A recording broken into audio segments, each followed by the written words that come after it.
নিজের সন্তানকে বিক্রি করে সেই টাকায় কিনলেন মোবাইল ফোন সহ বিভিন্ন গহনা। নিজের শখ পূরণ করতে মাত্র 40,000 টাকায় সন্তানকে বিক্রি করে দিলেন পাষণ্ড মা লাবণী আক্তার। ফোন দিয়ে বলছে যে আমি ছেলে বাবু চালাইছি, 40,000 টাকা বিক্রি করছি। ওর নিজের নাকফুল কিনছে, তারপরে আবার নুপুর বানাইছে, কাপড় চোপড় কিনছে, মোবাইল কিনছে, ছেলে বাবু বিক্রি করে এগুলো কিনছে। মাত্র 4 মাসের ছোট্ট এ অবুঝ শিশুটি জানে না সামান্য কয়েক টাকায় তাকে বিক্রি করেছিলেন তারই গর্ভধারিণী মা। তাকে বিক্রির টাকায় বিলাসিতাও করেছিলেন তিনি। 10 মাস 10 দিন গর্ভধারণের পর একটি সন্তান কিভাবে এত সস্তা হয়ে যায়, এমনই প্রশ্ন ঘুরপাক খাচ্ছে সবার মাঝে।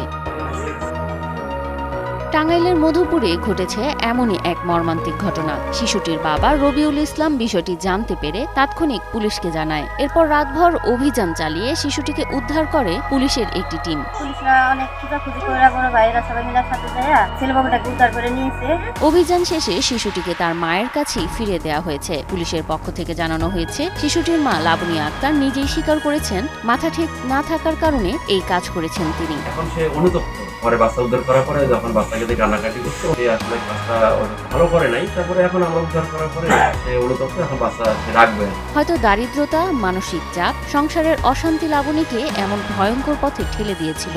তোর আমার এখন ভালো লাগে না, তুই কালো, তারপরে তোর বাবা কুকি, তোরা গরিব মানুষ, তোর বাড়িঘর নাই, আমি থাকবো না তোর কাছে। শিশুটির নাম তামিম, বয়স মাত্র 4 মাস। এই বয়সে যার থাকার কথা ছিল মায়ের কোলের উষ্ণতায়, নিঃশব্দ ঘুমে, সে তামিমকে কিনে নিয়েছিল এক অচেনা লোক, যার জন্য দায়ী তার জন্মদাতা মা নিজেই।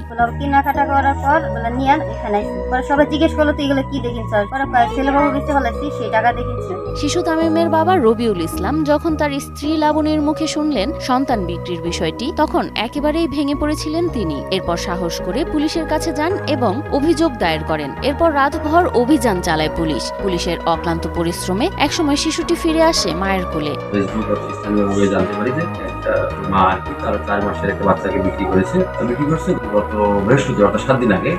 এই সংবাদ শোনার পরে আমরা ওই তার মাকে নিয়ে আসার পরে জানতে পারি যে তার পারিবারিক অভাবের কারণে এবং শখ পূরণ করার জন্য যে মোবাইল কিনবে করবে, এই জন্য বাচ্চাকে বাবার অনুমতি ছাড়াই বিক্রি করছে। তার সাথে কথা বলার পরে বিভিন্ন তথ্য প্রযুক্তি এবং মোবাইলের ওই 40+ ভিডিও ব্যবহার করে আমরা আমাদের পার্শ্ববর্তী গোয়াপুর এলাকা থেকে সারাইতে অভিযান করে আমরা বাচ্চাটাকে উদ্ধার করছি। আমরা পরে জানতে পারি যে সেই 40,000 টাকার বিনিময়ে তার বাচ্চাটাকে বিক্রি করেছে।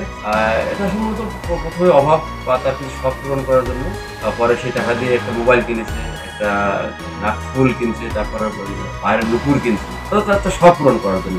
এখন দেখি তাদের পরিবারের সাথে কথা বলি, বাচ্চা তো কেবল 4 মাস, যেমন এখনো হয়তো আপনারা দেখছেন বাচ্চাটা তার মায়ের দুধ খাচ্ছে। যেহেতু দুধের বাচ্চা, এখন 2 বছর মায়ের দুধ খাবে, এটাই সিদ্ধ, এটাই আইনগত এবং এটাই আমার মনে হয় এখানে আইনও আছে বা এরকম যে বাচ্চার পরিপূর্ণতা লাভের জন্য 2 বছর মায়ের দুধ খাইতেই হয়।